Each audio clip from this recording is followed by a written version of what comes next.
Hey there, everybody. This is Kristin from Teaching Balance, and I am here with you with this week's mindfulness meditation practice.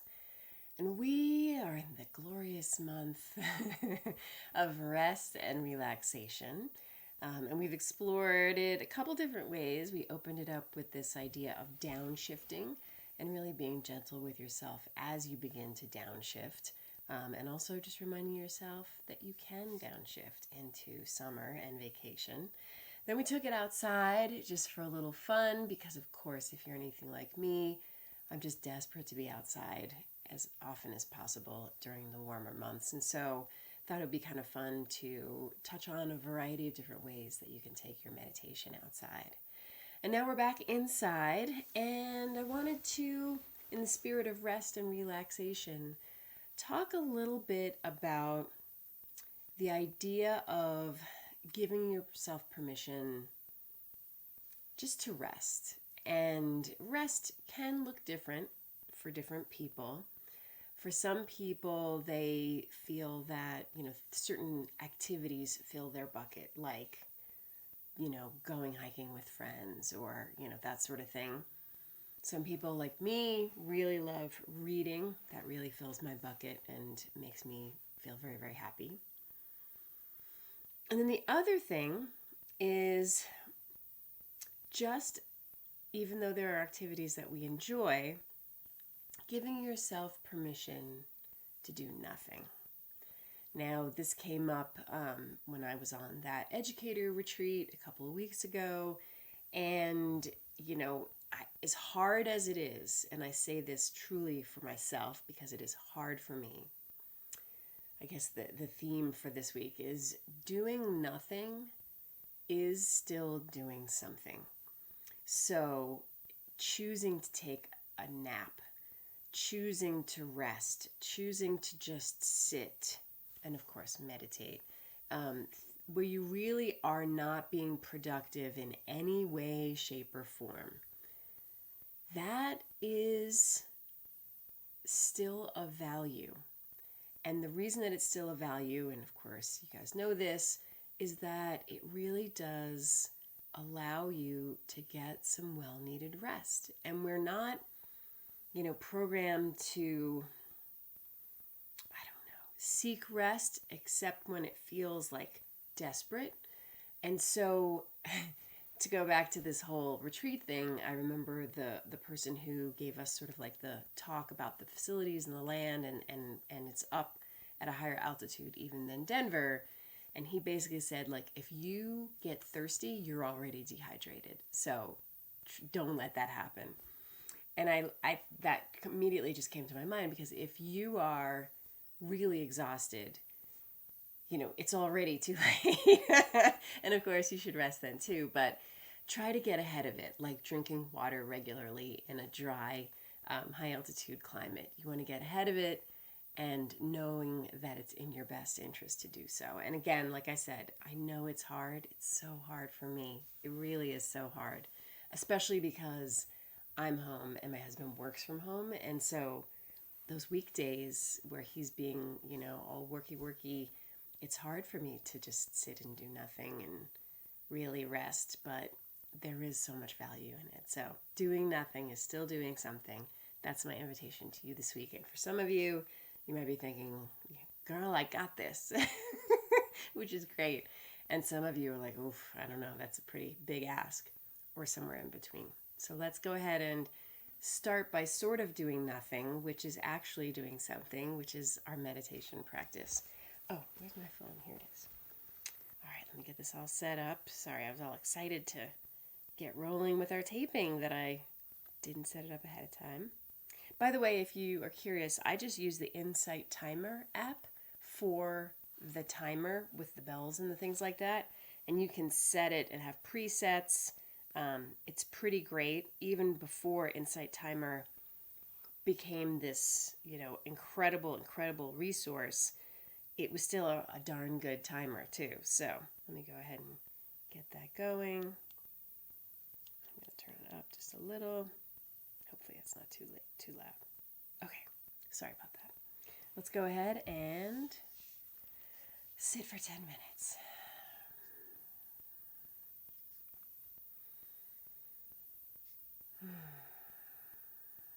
Allowing yourself to take some of those long, slow, deep breaths as a way to settle our nervous system and drop more fully into our bodies, feeling more embodied. Sometimes if you can, if nothing else, feel a little bit more connected to and in tune with your physical form, that in and of itself is a mindfulness accomplishment, if you ask me. So since we're on that subject, let's take it a step further and let's just feel what it feels like to be in our skin. Feeling your feet making contact with the floor or whatever surface is beneath you.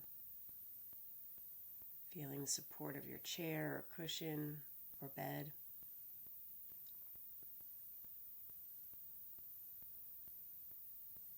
Getting a sense of gravity. And if that feels elusive, you could also, it sounds silly, but like just raise your arms slightly. Just hold them out. And now you get a little bit of a sense of gravity. The resistance of your muscles to hold your arms up. You could do a whole practice like this if you wanted to, just to give you something super concrete to focus on. It could actually be kind of fun, I think. And then if you gave this a try, if you haven't put your arms down already, just putting them down whenever it feels right to you, but doing it kind of slowly. Savoring that quality of release and rest.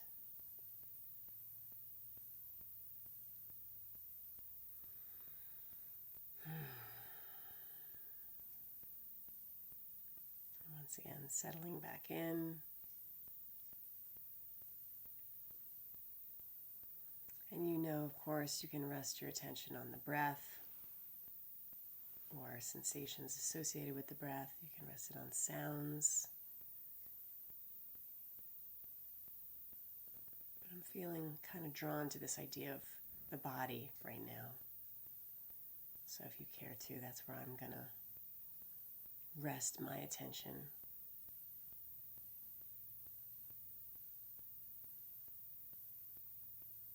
Knowing you can rest it on one part, like your feet, or your hands, or the contact of your butt in the seat.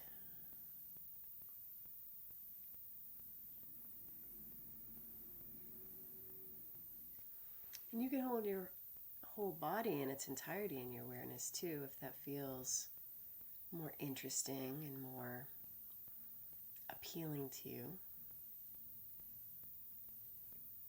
Remember, we always want to go with whatever feels easy.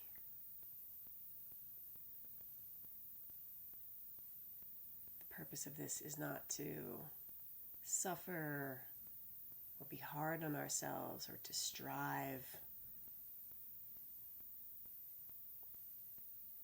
But it's actually more about just very peacefully and contentedly being present to how things are without trying to change it or make it better in any way.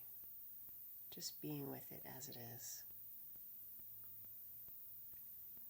So let's sit in silence for a little while. And I'll check back in a few minutes.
you found that your mind has wandered off into planning,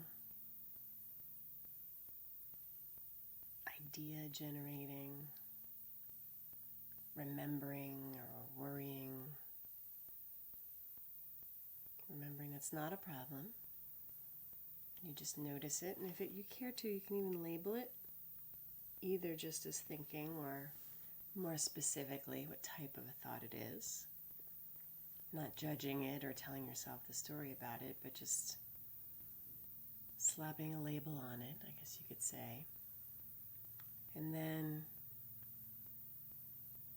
pivoting your attention back to where we are, which is either the breath or the body or sensations. And for the final minute and a half or so, let's just play with seeing if we can hold our attention until that final bell. Again, not too tight or rigid, just resting here for that last little bit. Let's try that now.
Okay, that is our 10 minutes.